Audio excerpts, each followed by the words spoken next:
अस्सलाम वालेकुम दोस्तों। आज की इस वीडियो के अंदर हम डिस्कशन करेंगे एक ऐसे टॉपिक के बारे में जिसको ज़्यादा तवज्जो नहीं हासिल हुई इंटरनेशनल मीडिया के अंदर या फिर कोई रीजनल एरिया के अंदर because of Iran, Israel and America war. तो आज की इस वीडियो के अंदर हम जानेंगे कि क्यूबा के अंदर ये सिचुएशन जो मौजूदा चल रही है, उसके क्या कॉन्सिक्वेंसेज़ हैं और मौजूदा हालात वहाँ पर क्या हैं। 1959 से लेकर 1959 से लेकर आज तक क्यूबा के अंदर सबसे बुरे हालात या वर्स्ट हालात आज के दिन के हैं। यानी कि वहाँ पर तकरीबन पूरा मार्च या फिर अप्रैल के शुरू होने तक वहाँ पर मुकम्मल तौर पर ब्लैकआउट था। यानी कि वहाँ पर आपको गैस स्टेशन पर गैस मौजूद नहीं थी, चूल्हे पर जलाने के लिए मीथेन गैस मौजूद नहीं थी। आपके हॉस्पिटल रन करने के लिए, आपके दफ़्तर रन करने के लिए बिजली नहीं थी, आपके जो सरकारी काम हैं उनको चलाने के लिए बिजली वहाँ पर एम्बुलेंस चलाने के लिए वहाँ पर गैस मौजूद नहीं थी। तो बल्कि नहीं है, नहीं थी नहीं बल्कि नहीं है, अभी भी ये सिचुएशन वहाँ पर कायम है और 18 से 20 घंटे की मुसलसल लोड शेडिंग वहाँ पर अभी भी मौजूद है। वाटर पंप जो है वो स्टॉप हैं, लोगों के घरों तक पानी नहीं पहुँच रहा, हॉस्पिटल की लाइट्स बंद हैं, हॉस्पिटल के इमरजेंसी वार्ड्स बंद हैं और यहाँ तक कि लोग घरों में खाना बनाने के लिए अपने फर्नीचर, अपनी कुर्सियाँ, टेबल तोड़कर वहाँ पर अपना चूल्हा जला रहे हैं, अपना खाना बना रहे हैं। यहाँ तक सिचुएशन आ चुकी है। अगर हम क्यूबा की थोड़ी हिस्ट्री की जानिब जाएँ, तो क्यूबा पे 1492 से लेकर 1898 तक ये स्पेनिश कॉलोनी रहा, यानी कि 400 साल तक ये स्पेनिश कॉलोनी रहा और ये स्पेन की सबसे प्रॉफिटेबल कॉलोनी थी। उसके बाद 1898 में स्पेन और अमेरिका के दरमियान जंग हुई, जिसकी वजह से क्यूबा का ज़्यादातर कंट्रोल अमेरिका के हाथ में चला गया और तकरीबन 1898 से लेकर 1959 तक यहाँ पर अमेरिकन कंट्रोल रहा और यहाँ का जो हवाना शहर है वो एक प्लेग्राउंड रहा वहाँ की माफिया के लिए, वहाँ की एलीट क्लास के लिए, जहाँ पर ये स्मगलिंग चलती थी और बहुत सा दूसरा गैर कानूनी काम होता था। मगर most of the population poverty line के इंतहाई करीब या फिर उससे बिलो रही है, यानी कि वहाँ पर एक्सट्रीम लेवल की पॉवर्टी थी, इवन के अमेरिका की हुकूमत होने के बावजूद। इसके बाद क्यूबा के अंदर एक रेवोल्यूशन आया 1959 के अंदर, जिसमें बड़े मशहूर लीडर जो रेवोल्यूशनरी लीडर माने जाते हैं दुनिया के अंदर, चे गुवेरा और फेडरल कास्ट्रो, इन्होंने एक तहरीक चलाई जिसके नतीजे में उन्होंने अमेरिका की कॉलोनी को वहाँ से बाहर निकाल दिया। यानी कि वहाँ पर जो अमेरिकन गवर्नमेंट थी या अमेरिकन कंट्रोलर थे, वो उनको हटाकर पूरे के पूरे सिस्टम को अपने कंट्रोल में ले लिया और इसके नतीजे में वहाँ पर जो मौजूद यूएस के बिजनेसेस थे वो भी गवर्नमेंट के अंडर चले गए, यानी कि वहाँ पर जो फेडरल कास्ट्रो की नई हुकूमत आई वो भी उन्हीं के कंट्रोल के अंदर चले गए। अमेरिका की इस नाकामी के बाद क्यूबा ने रशिया के साथ हाथ मिलाया और 1962 के अंदर जो कोल्ड वार शुरू हुई अमेरिका के साथ और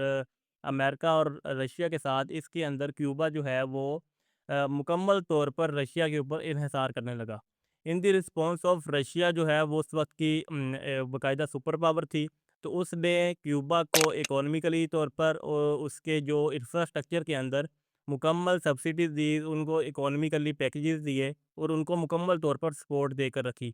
जिसकी वजह से क्यूबा की इकोनॉमी को काफ़ी सहारा मिला। मगर इन द रिस्पॉन्स जब 1990 के अंदर सोवियत यूनियन ये वार हार गई और सोवियत यूनियन जो है वो रशिया में कन्वर्ट हो गई और सेंट्रल एशिया के इलाके जो हैं वो 6 रियासतों के अंदर तक़सीम हो गए। जिसके बाद जो है वो क्यूबा के हालात, जो उसकी लाइफ़लाइन थी रशिया के साथ, वो मुकम्मल तौर पर कट गई और वो अपने जिसके ऊपर सबसे ज़्यादा इन्हिसार करता था,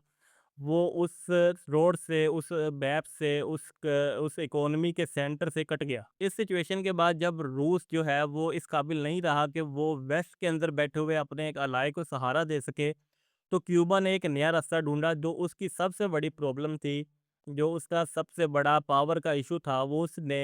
हाथ मिलाया वेनेज़ुएला के साथ। यानी कि वो वेनेज़ुएला जो दुनिया में सबसे ज़्यादा ऑयल रिज़र्व रखता है, उसके साथ हाथ मिलाया और वहाँ से चीप ऑयल जो है वो ख़रीदता था, जिससे उसकी इकोनॉमी किसी न किसी हद तक चलती रहती थी।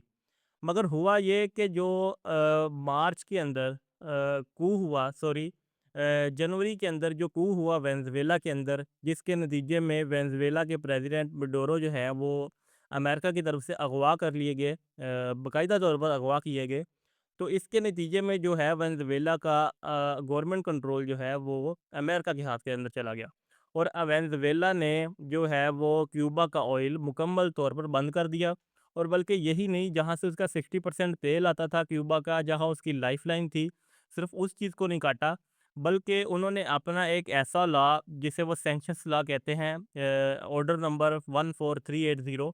ये लागू कर दिया उन स्टेट्स के ऊपर जो कि क्यूबा को ऑयल दे सकते थे, यानी कि मेक्सिको। और उनके ऊपर ऐसी पाबंदियों का धमकी लगाई गई कि अगर उन्होंने क्यूबा को किसी भी किस्म की सपोर्ट दी, तो इसके नतीजे में मेक्सिको के ऊपर हैवी टैरिफ जो है वो इम्पोज़ किए जाएँगे, जो मेक्सिको की इकोनॉमी के लिए कुछ बेहतर खबर नहीं हो सकती थी बिल्कुल भी। इन दी रिस्पॉन्स जब क्यूबा मजबूर हो गया कि उसको अब दूसरी तरफ देखना चाहिए, तो उन्होंने सबसे पहले रशिया से राब्ता किया और वहाँ से तेल मंगवाने की कोशिश की।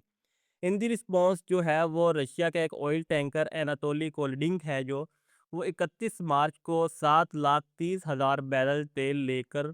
क्यूबा के अंदर पहुंच गया। मगर यहाँ पर ये जानना ज़रूरी है कि ये जो ऑयल है, ये कैजुअल ऑयल यानी कि ये मीडियम रेंज क्रूड ऑयल है, जिसको रिफ़ाइन करने के लिए क्यूबा की रिफ़ाइनरी जो कि 40-50 साल पुरानी है, उसको रिफ़ाइन करने के लिए भी कम से कम 25 से 35 दिन लगते हैं। यानी कि ये क्रूड ऑयल फौरी तौर पर मार्केट के अंदर, पावर जनरेशन में या हॉस्पिटल के अंदर आप ड्राइव नहीं कर सकते, आप इसे प्रोवाइड नहीं कर सकते। तो ये भी एक थ्रेटन है क्यूबा के लिए अभी मज़ीद 25 से 35 दिन का। और अगर इसके अलावा भी देखा जाए, तो ये एंटायर जो 7,30,000 बैरल या 1 लाख टन जो क्रूड ऑयल है, ये सिर्फ़ क्यूबा की ज़रूरियात के लिए 9 से 15 दिन के लिए काफ़ी है। अगर 9 से 15 दिन के अंदर कोई दूसरी शिपमेंट या फिर कोई दूसरा रास्ता नहीं निकाला गया, तो क्यूबा दोबारा से इस ब्लैकआउट के अंदर चला जाएगा। अगर हम अमेरिका की बात करें, तो अमेरिका यहाँ पर क्या चाहता है, तो अमेरिका क्यूबा के ऊपर मैक्सिमम प्रेशर इस वक्त डाले हुए है। उसका वाहिद मकसद ये है कि 2026 के एंड होते हुए क्यूबा के अंदर उनकी जो डेमोक्रेटिक गवर्नमेंट है, या फिर ऐसा कहें कि अमेरिकन हमायत याफ्ता गवर्नमेंट वहाँ पर लाजमी होनी चाहिए। जिसकी वजह से वो ये चाहते हैं कि जो रशियन या फिर चाइनीज़ कम्युनिस्ट पार्टीज़ हैं, उनका रोल जो है वो वेस्ट के एरिया के अंदर ना हो, ताकि उनके ऊपर कम से कम नज़र रखी जा सके। अमेरिका का इसके ऊपर बड़ा वाज़िया मैसेज है, वो उसका मैसेज ये है कि मेक अ डील और otherwise stay in a dark. यानी कि या तो हमारे साथ डील करें या फिर अंधेरे के अंदर ही रहें। तो 13 मार्च 2026 को एक वफ़्द जो है, उन्होंने इस बात की तस्दीक की है कि यूएस और क्यूबा के दरमियान कुछ मुज़ाकरात हो रहे हैं, कुछ कंडीशंस जो हैं वो उनके ऊपर बातचीत हो रही है। अगर तो ये बातचीत सक्सेसफुल रही, तो क्यूबा जो है वो इस इकोनॉमिक प्रेशर से, इस मौजूदा क्राइसिस से निकल सकता है। अगर ये बातचीत नाकाम हुई, तो इन दी रिस्पॉन्स हो सकता है क्यूबा के अंदर भी मिलिट्री ऑपरेशन अमेरिका कर दे। और इसके अलावा एक बहुत इम्पोर्टेंट बात है कि रशिया यहाँ पर क्या रोल अदा करता है, और क्या रशिया आज के दौर में, जहाँ पर वो अपनी खुद की जंग जो है वो यूक्रेन के साथ वहाँ पर भी मसरूफ़ है, दूसरी तरफ उसको ईरान के साथ भी सपोर्ट करनी है, क्या वो क्यूबा को इन हालात से बचा सकता है,